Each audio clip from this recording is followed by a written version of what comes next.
Marcel Proust a fait, on le sait, une différence importante entre l'écrivain à sa table de travail et l'écrivain dans sa vie de tous les jours. Deux mots presque inconciliables. Il s'en est pris, mais sans être catégorique sur ce sujet, à la méthode critique de Sainte-Beuve, consistant à voir dans l'œuvre d'un écrivain le reflet de son existence et à tenter de l'expliquer en fonction de ce qu'il a vécu et de ce qui lui est arrivé depuis sa prime jeunesse.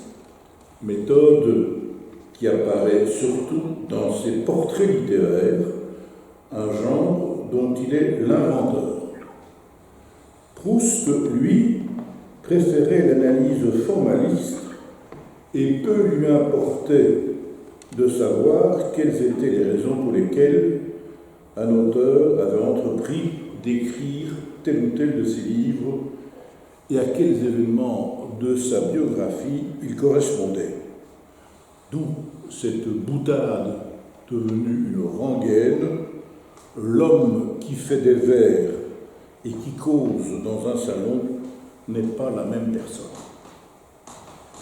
Si Sainte-Beuve s'est parfois trompé, s'il a eu des jugements discutables, s'il n'a pas compris grand-chose au génie poétique de Charles Baudelaire et à ce qu'il a appelé lui-même sa folie, la folie Baudelaire, s'il a par exemple préféré le roman Fanny d'Ernest Feydeau à Madame Bovary de Gustave Flaubert, Fanny avait paru en 1858, un an après Madame Bovary, et avait rencontré un succès énorme.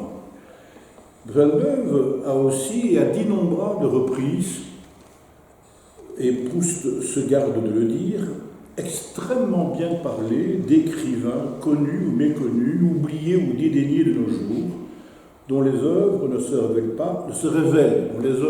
révèlent en profondeur qu'au terme d'une enquête biographique, d'une minutieuse enquête psychologique et morale.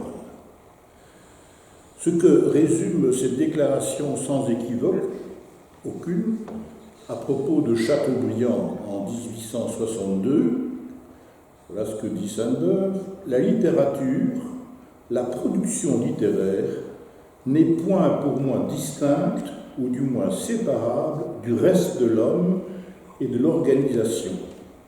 Je puis goûter une œuvre, mais il m'est difficile de la juger indépendamment de la connaissance de l'homme même. Et je dirais, tel arbre, tel fruit. L'étude littéraire me mène ainsi tout naturellement à l'étude morale. 2 ans plus tard, et cette fois dans un article sur Émile Deschanel, il précise le sens de sa démarche et proclame « La critique littéraire ne saurait devenir une science toute positive. Elle restera un art très délicat dans la main de ceux qui sauront s'en servir. Un art et non pas une science positive, la différence est capitale. Sainte-Beuve savait de quoi il parlait, il avait étudié la médecine à Paris durant 4 ans et avait même été nommé externe à l'hôpital Saint-Louis. Je ne sais pas si tu le savais. Non. Voilà, il fait partie des écrivains, médecins, mais qu'on néglige souvent. Naturellement, il ne s'est pas du tout dirigé dans ce domaine. Dans le Constitutionnel, daté du lundi 24 avril 1865, Sainte-Beuve a écrit, Sainte-Beuve, on ne dit jamais, avait un très joli prénom, c'était Charles Augustin. On dit jamais, toujours Sainte-Beuve, en fait c'est Charles Augustin, de Sainte-Beuve. Sainte-Beuve a écrit un très bon article sur Charles Moncelet, lequel est né à Nantes en 1825, où une rue porte son nom, et qui est décédé à Paris en 1888, où une rue porte également son nom dans le 19e arrondissement. Alors avant d'aller plus loin, je vais vous montrer un portrait de ce monsieur, Charles Moncelet. Vous verrez qu'il y a, comme on dit, une très bonne bouille. On fait circuler. Il me ressemble, c'est bon. Ah, tu trouves qu'il me ressemble? C'est flatteur. Voilà Sainte-Beuve. C'est tiré d'un album que tu connais sûrement, qui s'appelle Les Portraits photographiques, très contemporain, dont est issu le fameux portrait de Baudelaire. Ah ouais, Donc c'est un album qui reprenait toutes les célébrités du XIXe siècle. Et ceci est une photo de Carja, je ne suis pas sûr. Voilà, ici, cliché, Carja, voilà, une photo de Carja. Le deux sur le faire circuler.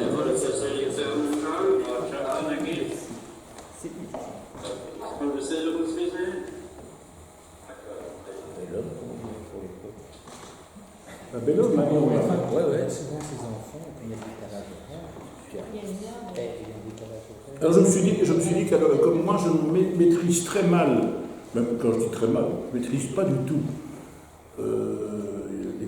Normalement, quand je fais une conférence, on me demande toujours est-ce que vous voulez un matériel vous projeter. Je ne sais pas comment ça marche, je n'ai aucune connaissance là-dedans et j'avoue, je ne cherche même pas à comprendre.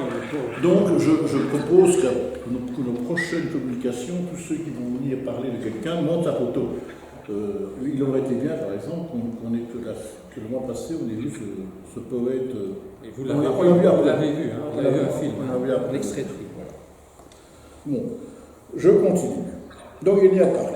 Cet article, donc l'article de Sainte-Beuve, que je qualifierais volontiers de sympathique, exprime parfaitement ce qu'a été le profil, la physionomie de Charles Mousselet, érudit et bibliophile, chassant sur la piste de Charles Naudier et de bonne heure attaché à, je le cite, des écrivains plus cités que connus. Un petit maître, une race d'auteurs que Sainte-Beuve aimait beaucoup et à laquelle il a consacré plusieurs études importantes dans ses portraits littéraires. Ma communication sera publiée et vous verrez toute une liste d'auteurs dont a parlé, sur lesquels Sainte-Beuve a parlé. À cette date, donc le 24 avril 1865, donc, Sainte-Beuve n'hésitait pas à considérer quelques-uns de la trentaine des livres que Mousselet avait déjà publiés depuis son premier recueil de vers, Marie et Ferdinand, en 1842, comme d'authentiques, je cite, petits chefs-d'œuvre, tous liés, selon lui, au caractère même de l'auteur, à ses goûts, ses passions, ses envies, ses dadas, c'est un mot qu'il utilise, si ce n'est ses idées fixes. Et il commentait ses ouvrages de la sorte. C'est plus prosaïque. Alors ça c'est très curieux parce que Sainte-Beuve, qui est un auteur que j'aime énormément et qui est très décrié, parce que, il y a beaucoup de contradictions aussi. Par exemple ici, il a très peu parlé, il n'a pas parlé une seule fois de Baudelaire dans ses lundis, dans ses trucs, alors qu'il correspondait avec lui. Mais en petit comité, il en disait le plus grand bien, mais en public, il le démolissait. Et il y a ces contradictions dans le personnage de Sainte-Beuve. Alors il dit, c'est plus prosaïque que Baudelaire, donc l'air de dire que Baudelaire est plus important que Mousselet, ce qui est vrai, lequel peint sur l'émail. C'est moins cherché aussi. Et puis il ajoute, Mousselet a une qualité précieuse, il est dans la veine française, piquant et naturel avec grâce, il a la gaieté de bon aloi, sa façon d'écrire est nette, vive et claire. Il n'a jamais été dupe dans sa vie, ni de la couleur, ni de l'emphase en littérature ou en politique. Il a jeté au vent d'heureux dons, de l'imagination, de la fantaisie, de l'esprit sans jargon, de la malice souvent fort leste, mais sans fiel. Il y joint du sens, un fond de raison, un avis à lui et bien ferme. Il a une vertu du moins, il aime son métier et il le considère comme un but, non pas comme un moyen. Les conseils sont inutiles, j'en donnerai pourtant un, le goût des livres et de l'érudition semble prendre le dessus en lui avec les années. J'arrête là, donc il y a un jugement, comme vous le constatez, extrêmement positif sur Mousselet. Dans une lettre adressée le 26 juillet 1865 à Louis Balaguet, qui était un inspecteur d'instruction publique, et maître de conférences à l'école normale, Sainte-Beuve trace un autre portrait de Moncelet. Monsieur Moncelet a l'esprit le plus net, le plus fin, le plus naturel. Il a fait quantité de tableaux de genre, pleins de vérité, de gaieté, et où ni le goût gaulois, ni la bonne langue n'ont jamais à souffrir. Dans un bon nombre d'ouvrages sur les hommes de lettres secondaires, et où la cruauté bibliographique domine, il a le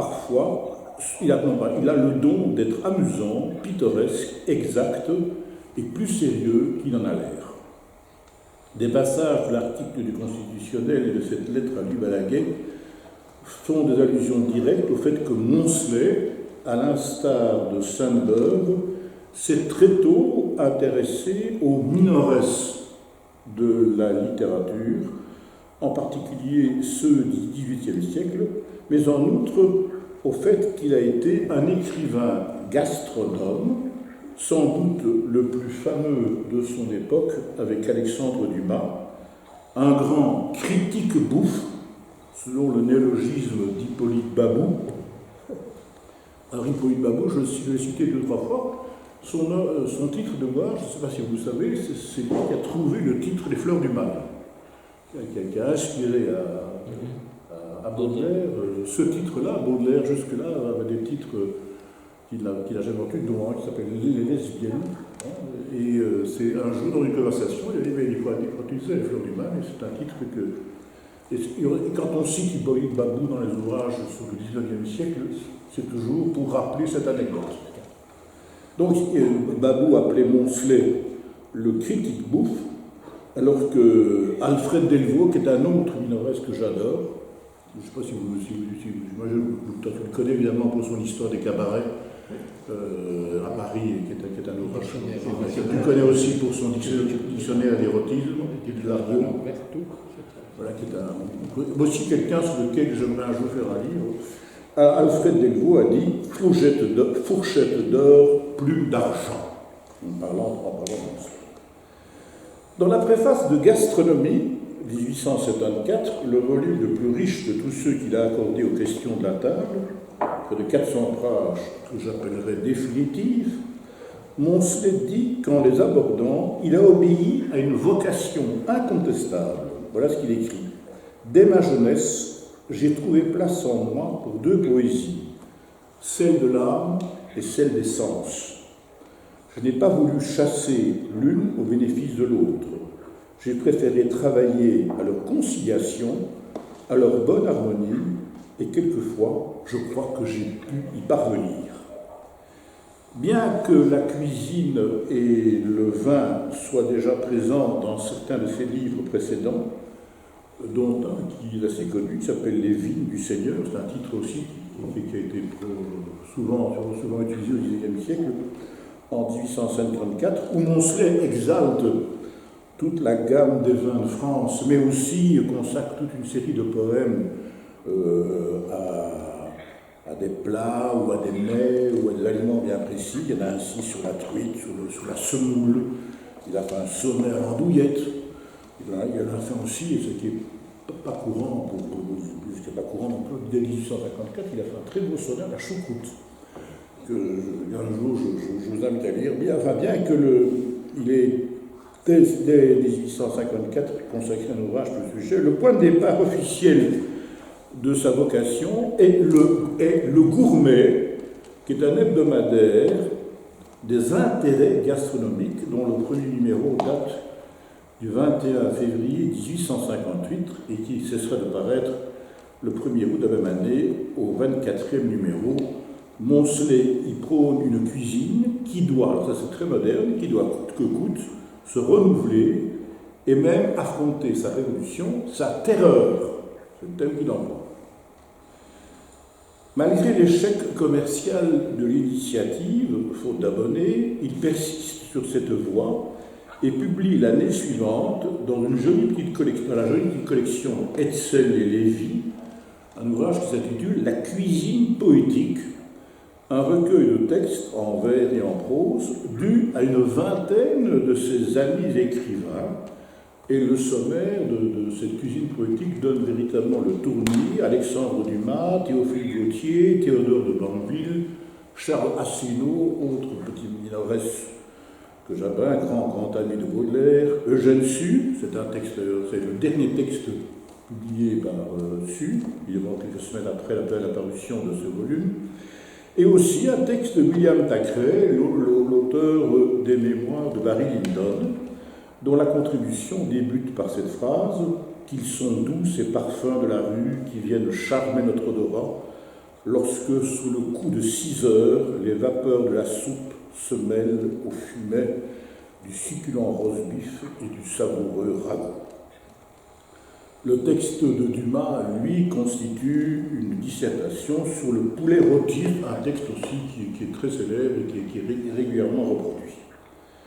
En 1863, Moncelet, j'emploie ici un cliché auquel je ne peux pas échapper, remet le couvert avec l'almanach des gourmands, dédié à son dieu, qui est Alexandre Balthazar Grimaud de la Reynière, et où les collaborateurs sont également une vingtaine. Et parmi eux, on ne peut pas les citer tous, il y en a notamment Jules de Goncourt. Et cet ouvrage est intitulé « Un concilier des estomacs », qui est continué, qui est prolongé en 1866, et qui va connaître d'autres éditions jusqu'en 1870. C'est ces ouvrages d'ailleurs, cette collection d'Alain des Gourmands que je ne possède pas, qui suis chasseur d'œuvres de Moncelet, très difficile à trouver et extrêmement rare. La série a considérablement contribué à la notoriété de Moncelet. L'essayiste Paul Desfeuilles, qui est un inconnu, a toutefois raison, d'écrire dans un excellent ouvrage qui s'appelle Charles Moncelet et la critique anecdotique, qui a paru en 1927. Ses contemporains, je cite donc Paul Desfeuilles, ses contemporains colportant quantité d'ana sur son bel appétit, sa célébrité de gourmand, ne tarda pas à nuire à sa réputation littéraire, et le gastronome éclipsa l'écrivain, contrairement à ce que tu me disais tout à l'heure. Les caricaturistes s'emparèrent de ce thème et Moncelet leur fournit avec complaisance matière à comparer sa fourchette à celle de Brillat-Savarin ou du baron Brice, qui lui aussi qui n'était pas baron du tout, mais qui était quelqu'un qui était un auteur des premiers livres de cuisine en France, on appelle la cuisine du baron Brice, qui est le premier à avoir fait un livre avec un plat par jour. Il y a donc 365 recettes dans ce volume. C'est devenu aujourd'hui, j'allais dire une tarte à la crème, ou autre cliché, mais c'était à l'époque tout à fait nouveau. C'était la première fois qu'un auteur proposait un ouvrage avec un plat par jour. Les caricatures, on comparait donc soit à Brillat-Savarin, soit à... Sous les caricatures, on le voit ainsi représenté avec des ailes jetant des victuailles dans Paris. Dans une autre caricature à Tarbes avec les divers collaborateurs de la main des gourmands. Le cœur traversé d'une fourchette, c'est la fameuse caricature d'André Gilles. Ou encore, comme un gros bébé joufflu, un lange autour de la ceinture, tenant une fourchette et un couteau, entouré de foie gras et de bouteilles de vin. Et ça, c'était une caricature d'Émile Carja, qui était non seulement un très grand photographe, qui était l'équivalent de Nadar, mais aussi un excellent caricaturiste. Mais, ça c'est la question que je suis posée et dont j'ai trouvé quelques réponses dans les travaux que j'ai pu consulter. Mais Moncelet avait-il réellement un bel appétit? Divers témoins émettent des réserves. Et Châtillon-Plessis, qui dit avoir bien connu l'auteur, écrit dans un ouvrage qui s'appelle La vie, que tu dois sûrement connaître, La vie à table à la fin du XIXe siècle, je crois que tu le cites dans ton livre d'ailleurs, La vie à table à la fin du XIXe siècle de Châtillon-Plessis. Hein. Tu le cites à plusieurs reprises dans ton volume, je crois. Châtillon-Plessis dit que Moncelet n'était gourmand qu'en littérature, surtout lorsqu'il entreprenait des recherches sur les oubliés et les dédaignés, ses grandes marottes. Dans la biographie qu'il lui a consacrée en 1892, André Moncelet, qui est le fils de Charles Moncelet, reprend quelques lignes révélatrices publiées dans l'événement du 21 mai 1888. Voilà ce que dit le fils de Charles Moncelet. Ce qu'il aimait surtout, c'était la disposition d'esprit que des convives choisis apportent toujours au dîner et au souper qui les réunissent. Ce qui est souvent, d'ailleurs, c'est souvent le cas de nous-mêmes tous les jours. Nous sommes entre amis, c'est ce qui nous plaît. On est là, prêt à se dégager des soucis, des banalités, des misères de ce bas monde. On fait trêve aux amertumes, aux mécomptes, aux mauvais sentiments qui, dans les luttes de la vie, vous obsèdent et vous énervent. Moncelet, qui était doux et bon, et on le voit sur sa photo, Moncelet qui était doux et bon, qui avait l'épanouissement facile, prenait grand plaisir à voir sous cet aspect ses confrères et ses camarades leur journée terminée. Quant à Jean-Paul Fontaine, qui lui est un critique d'aujourd'hui, il écrit dans Les Gardiens de Bibliopolis, qui est un ouvrage qui est apparu en 2015, donc c'est très récent, il écrit que le savoir culinaire de Moncelet était plus mince que son savoir littéraire. On raconte qu'il fut un jour la dupe d'une mystification. Alors, à ce propos, je me tourne vers mon ami Jean, j'ignorais qu'on devait dire la dupe et qu'on ne disait pas le dupe. Dans la marine dupe, oui. Je ne sais pas si vous savez, c'est une faute qu'on commet beaucoup. Il n'y a pas de masculin dupe. Oui, mais surtout, j'avais tendance parfois, dans mes négligences verbales, à dire le dupe. On dit la dupe.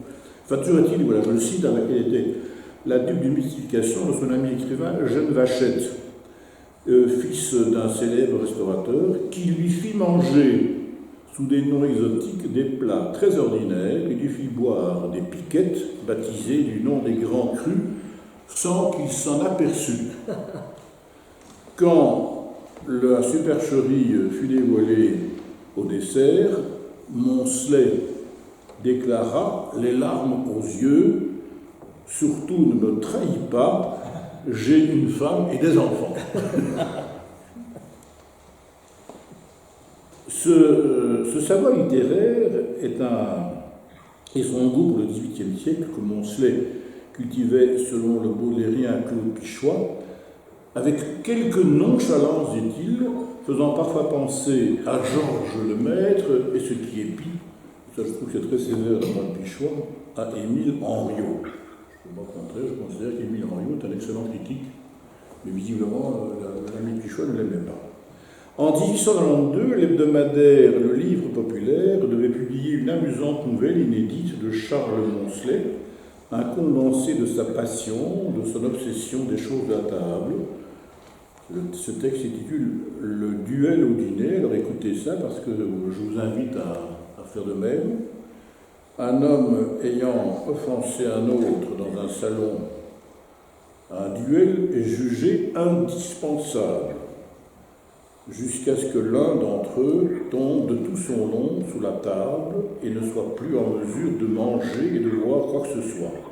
Il dîne, il redîne, il soupe, il ressoupe, et au petit matin, ils finissent par déjeuner et redéjeuner. Les deux adversaires, écrit Charles Moncelet, avaient lutté pendant 18 heures. Donc je vous invite à vous mettre, si vous avez un différend avec un de vos amis, mes amis, invitez-le à dîner, et au bout de 18 heures, on verra qui a gagné. La copieuse bibliographie de Moncelet, que Georges Montorgueil a appelé le favori de l'opinion publique, regorge de petites perles non gastronomiques. Un clin d'œil pour reprendre le mot du prince de Belleuil, à propos de Belleuil, le clin d'œil sur Belleuil, vous connaissez tout ce petit livre admirable. Je vais vous entretenir sur certains titres qui me paraissent intéressants, comme ça je vous fais un petit survol et ayez votre curiosité pour aller regarder un peu plus loin. Monsieur de Cupidon, ce très curieux roman tourne autour du thème, alors ça m'a fort frappé, du thème de la métempsychose, et contient un avant-propos que je qualifierais de borgésien, ainsi qu'en témoignent des phrases telles que celle-ci. Nous avons tous vécu dans le passé, sous un autre nom, avec un autre visage. Un homme est comme un livre. Dieu le tire à plusieurs éditions. Alexandre, c'est-à-dire que c'est borgésien ici, Alexandre, César, Charlemagne, Napoléon ne sont qu'un seul et même individu reproduit à des époques différentes. Oui, on a l'impression, quand je dis ça, de lire une nouvelle de Borges. C'est vrai, hein? Tout à fait. Un nombre limité d'âmes a été créé pour animer notre planète jusqu'à la fin des temps, en se perpétuant à travers des corps périssables. Et il y en a toute une série d'autres propos de ce type. Monsieur de Cupidon est aussi un roman au sein duquel s'enchevêtrent plusieurs histoires dans l'histoire principale, et ce n'est pas un hasard si à la fin Monselet dit lui-même que son livre évoque les nouvelles du Décaméron. Autre roman que je trouve très, très intéressant, que tu connais peut-être, qui s'appelle Les Ruines de Paris, qui date de 1857, donc elle est la célèbre année des Fleurs du Mal. Le héros de ce roman est Paris, ou plutôt, et ça c'est très rare, le vieux Paris qu'on est en train de démolir et que le baron Haussmann et son armée de piocheurs transforment de fond en comble. C'est, à ma connaissance, un des seuls romans qui parle de la démolition de Paris par les soins ou les mauvais soins d'Haussmann. L'intrigue plus ou moins policière est romanesque à souhait et fait songer au récit échevelé de Ponson du Terrail, dont les premiers romans parus au début des années 1850 et avant le cycle des Rocamboles devaient attirer des foules de lecteurs. En gros, Les Ruines de Paris est une chasse au trésor dont l'emplacement mentionné dans une lettre mystérieuse est justement un immeuble parisien qu'on est en train de détruire. Alors un autre ouvrage là très important à mes yeux qui s'appelle La lorgnette littéraire, qui date de 1857 également. L'ouvrage qui a paru chez Poulet-Malassis, il est l'éditeur de Baudelaire également. L'ouvrage est sous-titré Dictionnaire des grands et des petits auteurs de mon temps et constitue un des 3 volumes que Monselet a publié donc aux éditions Poulet-Malassis avec Les Oubliés et les Délignés, dont nous parlons tout à l'heure, et Les Tréteaux. Alors, cette lorgnette littéraire, c'est le livre de tous les contrastes, de tous les extrêmes, de toutes les inégalités de jugement et de traitement. Plus de 90% des grands et petits auteurs dont il est question sont aujourd'hui des inconnus au bataillon des lettres et ne pourraient même pas revendiquer le titre si flatteur de petit maître. Le dénommé Gustave Druinot, présenté comme un des coryphées du romantisme, a droit à 3 pages et demie, alors qu'Alexandre Dumas n'est pas présent. Pas plus qu'Alfred de Musset. En revanche, il y a 11 lignes sur le frère d'Alfred de Musset, Paul de Musset, et 5 sur le Vauclusien Adolphe Dumas, que plus personne ne connaît. L'enthousiaste de la province, écrit-il, de la Provence, l'enthousiaste de la Provence, un écrivain provençal, auteur de ce calembour malheureux que vous connaissez tous, présent dans sa pièce de théâtre Le Camp des Croisés. Alors je vous cite ce merveilleux calembour, écoutez bien, je m'éveille parce que j'ai un peu d'huile sur mes gouttes là. Je sortirai du camp, mais quel que soit mon sort, j'aurais montré du moins comme un vieillard en sort.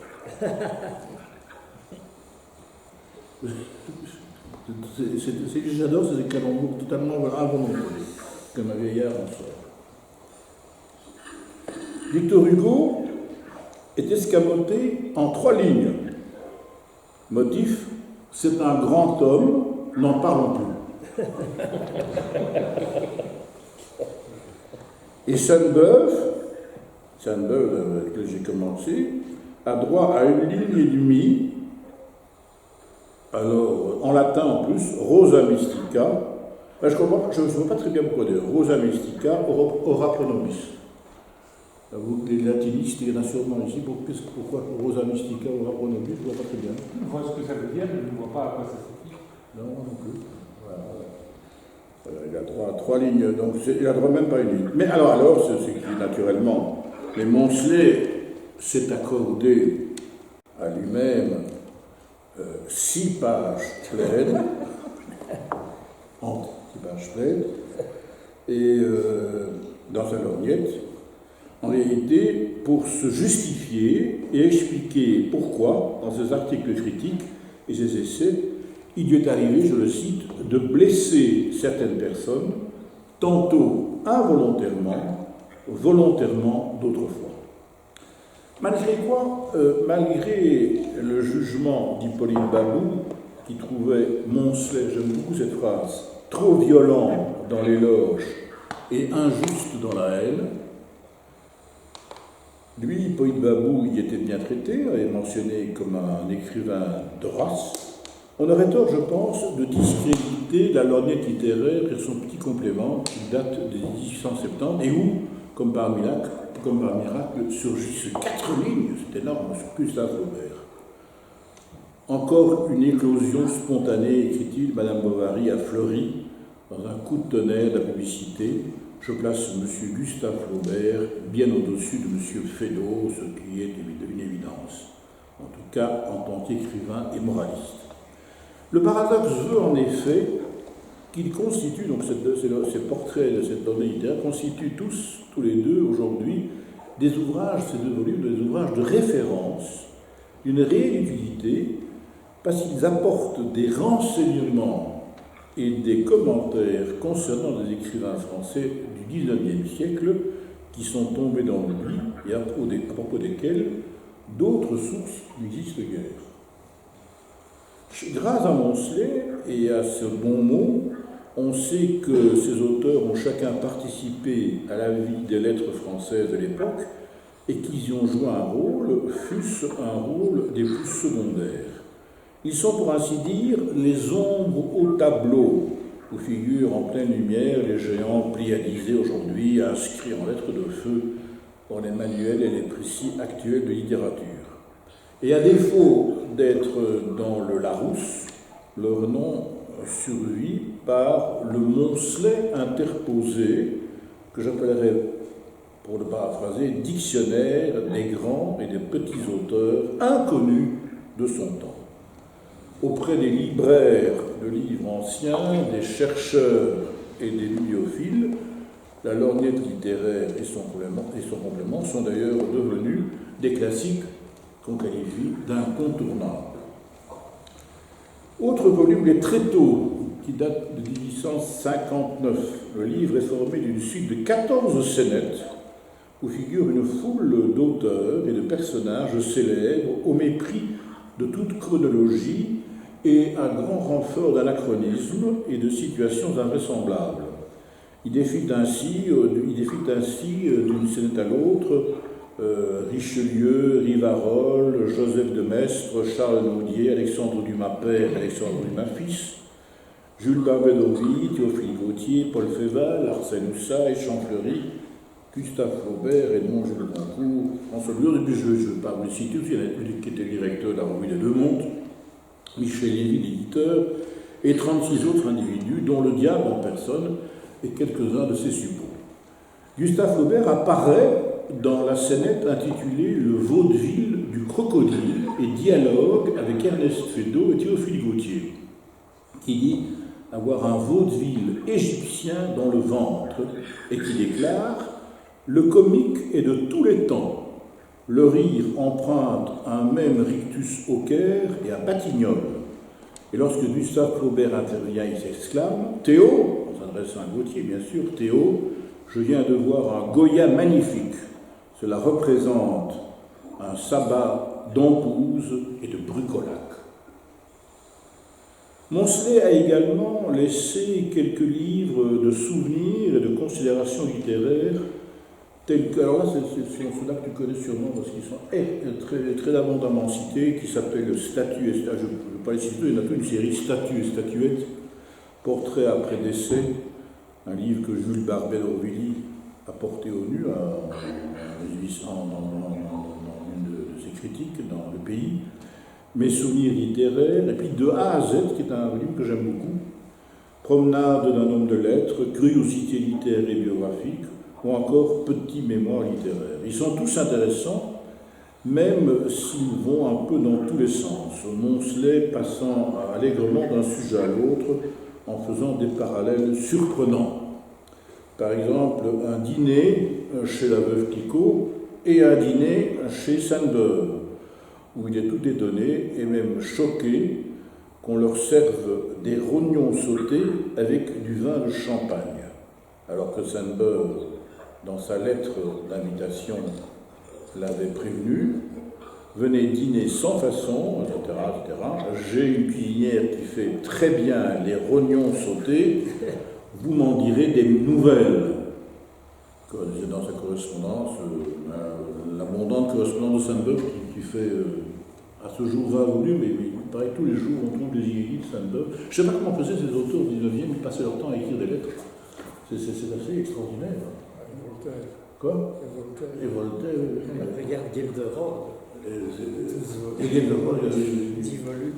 mais qu'est-ce qu'il y a? Il y a des épistoliers parmi nous ici, je ne sais pas. Il faudra un jour on fasse une enquête autour de la table.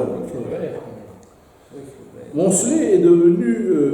Moncelet donne ses nouvelles dans mes souvenirs littéraires près de 20 ans après la mort de Sainte-Beuve.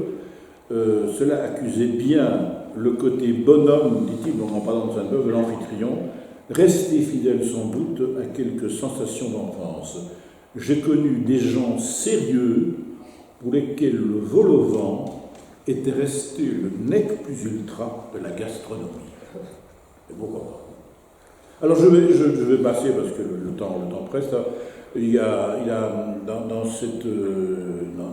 A à Z, il y a énormément de pages intéressantes sur Flaubert, notamment sur Flaubert au travail, dans sa retraite normande. Et alors il y a quelques pages aussi sur la Belgique qui sont dans un volume qui s'appelle Promenade d'un homme de lettres, qu'il faut prendre d'ailleurs au pied de la lettre, parce que c'est vraiment des promenades que Moncelet effectue ça et là en France, en Belgique, en Italie, en Espagne, même en Suisse. Il parle de voyages qu'il a fait en Belgique, où certaines remarques rejoignent celles tenues par Charles Baudelaire dans ses notes. La Belgique est galante, dit-il, du moins à travers ses publications imprimées et sa librairie. C'est un pays de liberté illimitée. Alors cette phrase qui contrebalance ce que je viens de dire, d'où viennent cependant cette franchise et cette indépendance d'allure chez un peuple aux coutumes si pacifiques et si familiales? La réponse est directe. La Belgique imprime, mais elle ne lit pas. On pourrait le dire, on pourrait voilà. Et à cette époque, d'ailleurs, le livre les notes de Baudelaire n'avaient toujours pas été publiées. Et d'estimer d'ailleurs aussi, il est extrêmement sévère sur les écrivains naturalistes belges qu'il considère tous comme des sous-émissions, à commençant par le Monnier. Alors je vous dis, là je vais passer, j'ai écrit plusieurs pages, nombreuses sur Flaubert et les jugements. Il l'adorait, il a été le voir d'ailleurs chez lui. Il parle de l'amitié entre Flaubert et Sand, de la magnifique correspondance entre Sand et Flaubert, etc., etc. Et je passe ça. Ainsi que vous l'avez remarqué, je arrive à ma conclusion, ainsi que vous l'avez remarqué, j'apprécie beaucoup Charles Moncelet et ses livres stylés, dépourvus de scories, pleins de chemins de traverse, de bagatelles bigarrées et de petits bonheurs, même si un grand nombre de ses écrits ressortissent, pour reprendre de nouveau l'expression d'Hippolyte Babou, à la littérature du jour le jour. C'est aussi une belle expression. Un pêle-mêle semé de paillettes. D'autres belles expressions d'Hippolyte Babou. Alors, figurez-vous que je ne suis pas le premier membre de notre auguste Académie royale de langue et de français de Belgique à vous faire l'éloge de Charles Moncelet. Figurez-vous que j'étais précédé dans mon enthousiasme par le poète et symboliste Albert Giraud, qui a été élu à l'Académie en 1920. Alors là, il y a aussi un cliché, chaque fois qu'on parle d'Albert Giraud, on est obligé de citer Pierrot Lunaire et le fait que Pierrot Lunaire a été mis en musique par Schoenberg. Je sais pas, chaque fois que je vois une référence à Giraud, automatiquement on dit que le Pierrot Lunaire a été mis en musique par Schoenberg. C'est vrai, je crois que son titre de gloire et loi, bien que je crois que personne n'a jamais lu Pierrot Lunaire. Est-ce que c'est disponible en poche? Ça, je ne sais pas. Je ne sais pas ce qu'il est dans une collection. Donc, tu devrais peut-être le dire. Un sujet à rééditer. Un sujet à rééditer, hein. Voilà. Donc, figurez-vous qu'il a été l'auteur, dans les souvenirs d'un autre, son dernier livre qui a été publié en 1929, peu de temps, il y a une sorte presque une centaine d'années, d'Albert Giraud, le livre d'Albert Giraud, Souvenir d'un autre, qui est son dernier ouvrage publié peu avant sa disparition en 1929. Il consacre plusieurs pages à Moncelet, dont il a découvert le nom, dit-il, dans le journal illustré auquel sa famille était abonnée quand il était à Louvain. Je lus plus tard une œuvre délicieuse.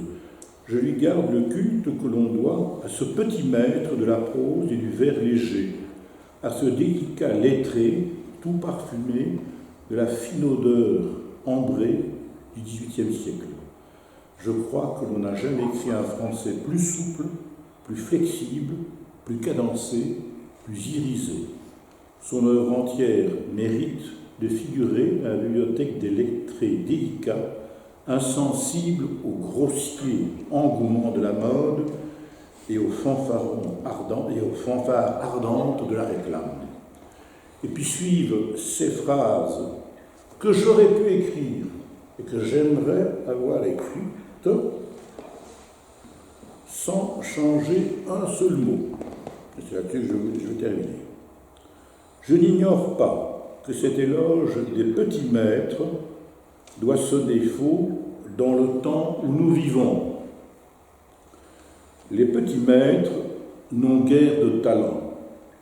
Aujourd'hui, tout le monde a du génie.